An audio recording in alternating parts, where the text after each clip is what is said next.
வணக்கம் எனக்கு அன்பானவர்களே.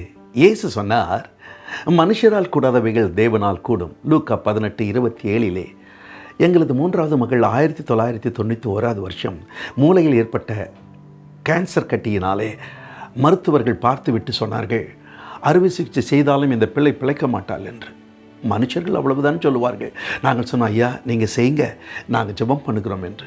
டாக்டர் டிஜிஎஸ் தினகரன் ஐயாவிடம், குடும்பத்தாரிடம் சொன்னோம், சபையாரிடம் சொன்னோம், எல்லாரும் சேர்ந்து ஜெபித்தோம். அறுவை சிகிச்சை நடந்தது. என் மகளோ பரிபூர்ண சுகத்தோடு வீடு திரும்பினார். ஆம், சில காரியங்கள் மனுஷரால் முடியாதது தான். உங்கள் ஆண்டவரிடத்தில் வேண்டிக் கொள்ளுங்கள் என்று தான் சொல்வார்கள். அதுதான் இயேசு சொல்கிறார், இது தேவனால் கூடும் என்று. அன்பர்களே, இந்த நாளிலே என் இயேசுவால் எல்லாம் கூடும் என்று ஆரம்பியுங்கள். இந்த இரவு உங்களுக்கு இனிதாக முடியும். God bless you.